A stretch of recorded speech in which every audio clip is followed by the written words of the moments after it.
Our next speaker is Vicente Hauchin Jr., who's the president of the Theosophical Society in the Philippines. He's also the president of the Golden Link College, an educational institution that goes all the way up to tertiary level. And it was established by the TOS, and it has around 500 students at the moment. Vic has also written several books, including these titles: The Process of Self-Transformation, On Education, and Why Meditate. Vic also edited the chronological edition of the Mahatma Letters to AP Synod. He has conducted a self-transformation seminar in various countries around the world. Vicente.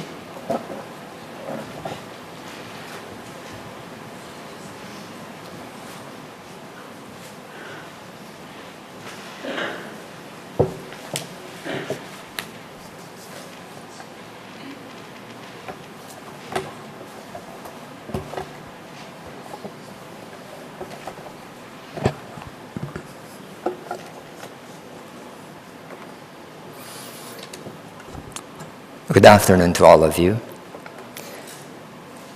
This afternoon, I'd like to share with you some thoughts about the road to awakening awareness, but from a somewhat different perspective, not only from the Theosophical order of service, but also from the point of view of the Theosophical Society. People are mostly molded by their surroundings, the home, school, society, the media. By the time a young person reaches 20 years old, the mind has been shaped and conditioned. Whether that young person will become receptive to ideas and insights of the ageless wisdom will depend greatly upon the nature of these conditionings. For example, I find that many people find it extremely difficult to conceive of a God that is not anthropomorphic. They find it a strange notion that a God does not listen to prayers, does not reward or punish, does not get disappointed with our weaknesses or elated with our goodness.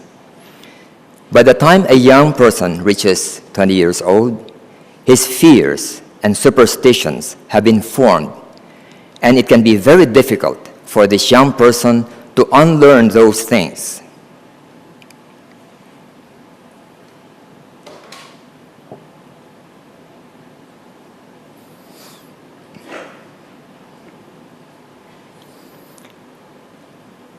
It is very difficult for this young person to unlearn those things because they have already sunk into his subconscious. In such kinds of minds, the seeds of the ageless wisdom will not sprout easily. They have fallen on hard soil. One of the greatest obstacles to the growth of the seeds of wisdom, then, is the nature of the soil. This means society, the nature of society. Where the common culture is permeated with superstition or wrong belief, then the seeds of truth will not find a warm and soft soil there. The task of a good farmer is to first prepare the soil before he plants the seedlings. He waters it, plows it. It must not be too soft like mud. It mustn't be too hard like rock. The Theosophical Society has seeds to plant, but we must find out first if the soil is ready. If it is not, then we, the Theosophical Society, must help in preparing the soil. This is a part of our work, to prepare the social environment, the culture, public opinion, and the prevailing thought currents of society so that they'll be congruent with the ageless wisdom. It means influencing popular notions about parenting, about brotherhood and unity, about educational philosophies and methods. It means being amongst the major providers of information to the media in whatever form.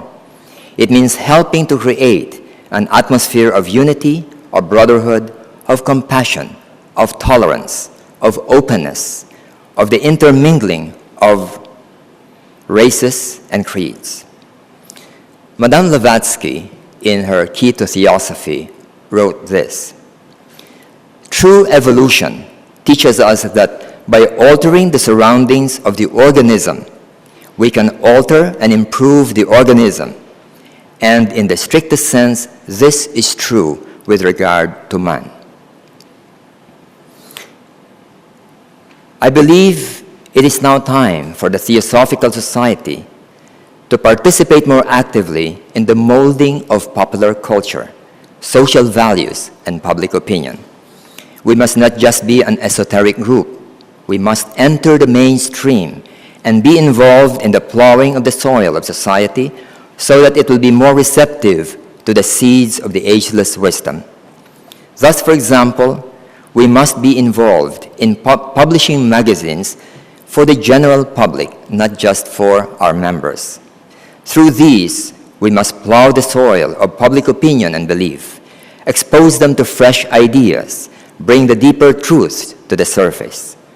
The function of such an activity is not only to disseminate the ageless wisdom, but also to create a culture of intellectual freedom and inquiry. For it is upon such a soil that the ageless wisdom will sprout. The ageless wisdom cannot germinate in soils of fear, of superstition, of oppression, or tyranny.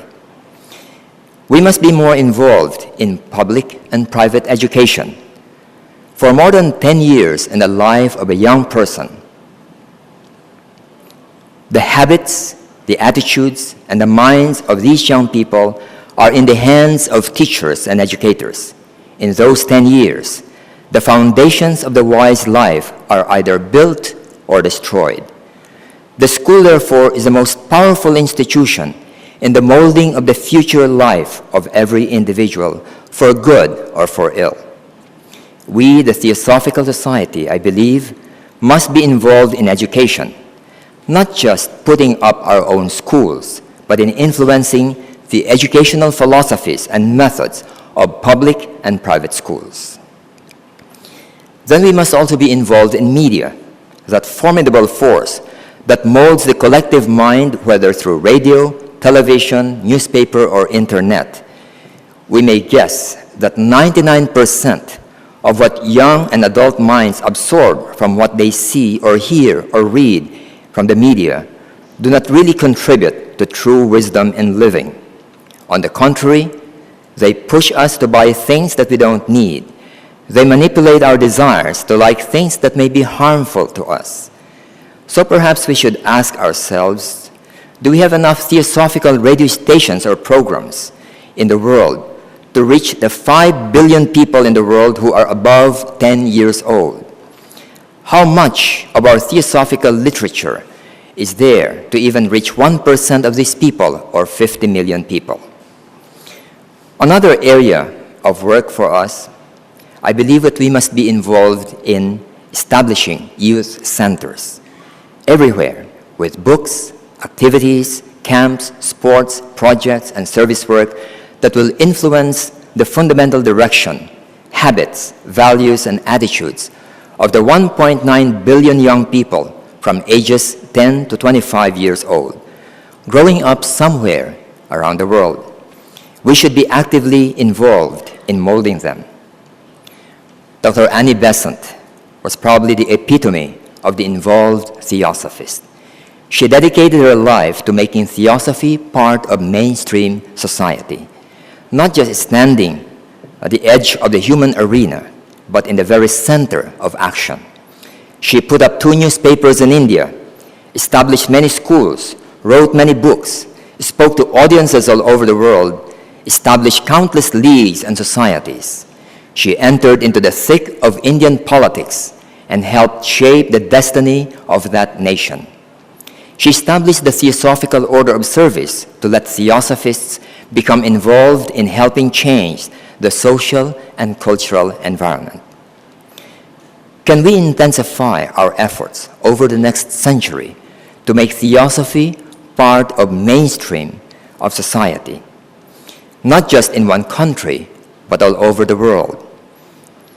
If we don't do this, then we will always be on the sidelines and not actively taking part in the arena that matters most, the arena of influencing minds and cultures of the young and the old as they go about their daily lives. 99% of the people in the world will never come to attend a theosophical meeting or lecture in our own halls. We must go out to reach them through the schools, through the media, through institutions, through books, through pamphlets, through movements, or through centers.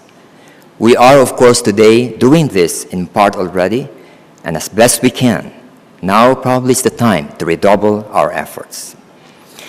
In bringing theosophy to the mainstream, there are three elements I believe that we must keep in mind. The first one is that we must choose 2 or 3 key ideas or concepts that we would like the Theosophical Society to be associated with. In our work of dissemination, we must keep in mind the principle that the wider the audience, the simpler must be the message. Theosophy is just one of the thousands of groups, religions, companies, advocates, famous people, politicians, and writers. It is impossible for a person to have complex knowledge of even the main ones. Thus, there is no choice except to know each group by just 1, 2, or 3 associated ideas, not 10, not even 5. For example, when we hear of Zen, what do we associate it with? It is with meditation, not with the Diamond Sutra, or with Huineng, or with the koans. When we hear of the Dalai Lama, what comes to mind?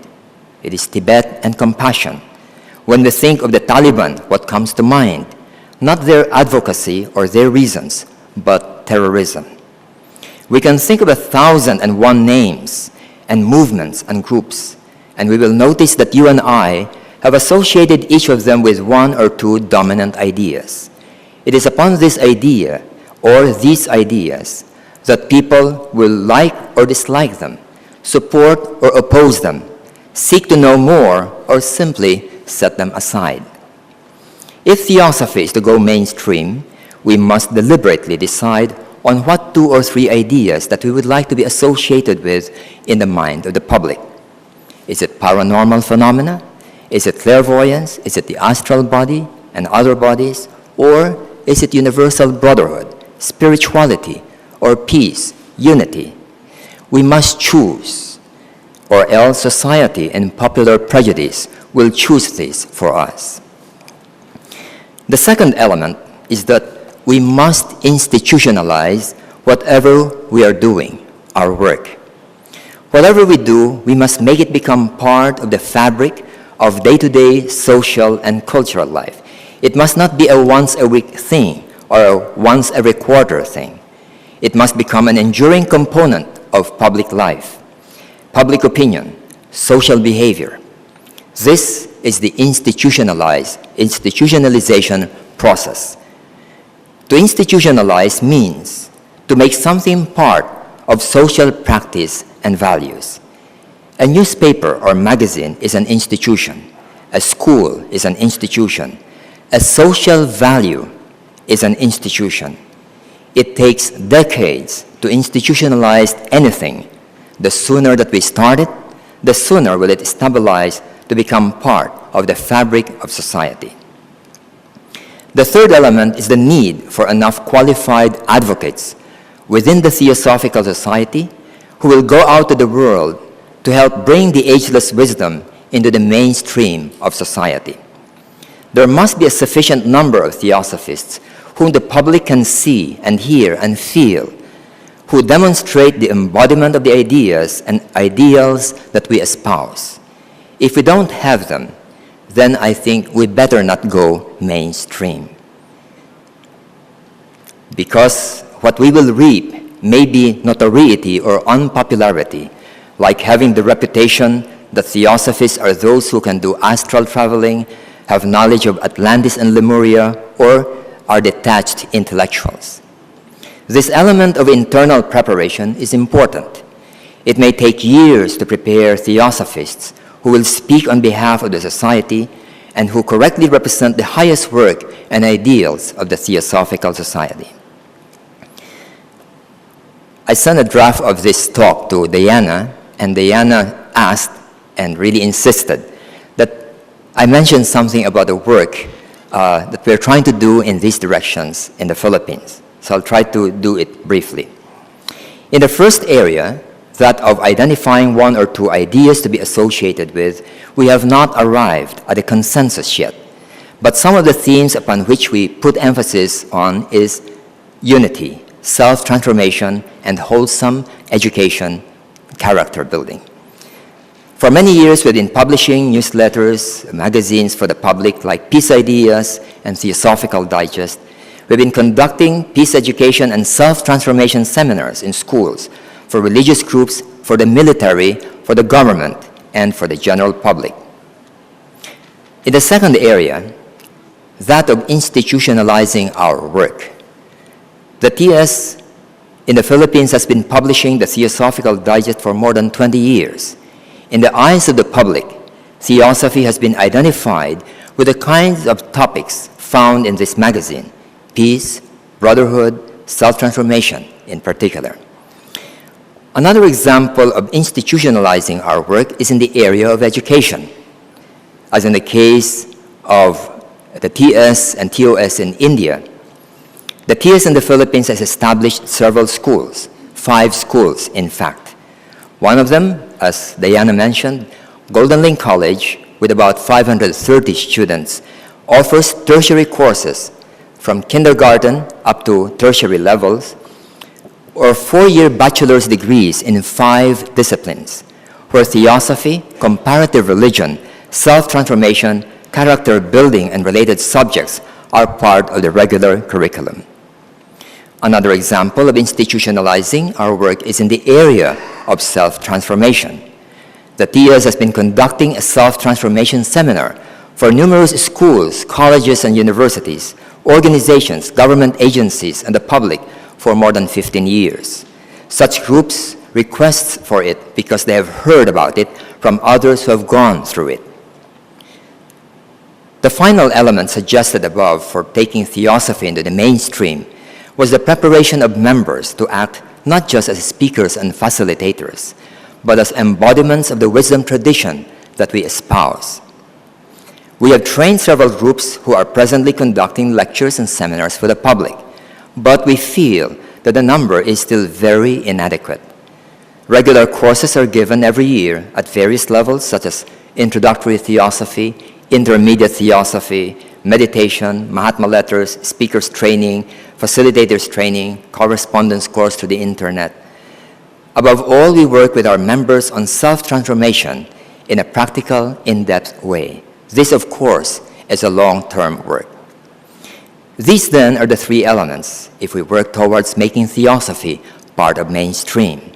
First is to identify 2 or 3 key ideas that we prefer to be associated with.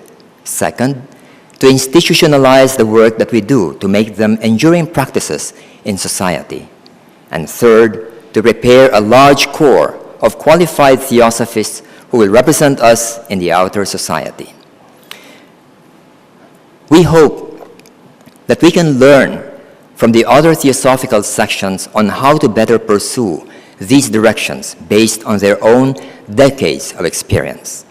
For such a vision, it is essential that we work together closely and not allow physical distances to prevent our work from being more effective and efficient. It is a difficult work that cannot be done just by any single section, but it is a work that is achievable once we hold hands and do it together. Through these avenues of service towards peace, unity, and self-transformation, we may help lay the foundations towards the awakening of spiritual awareness.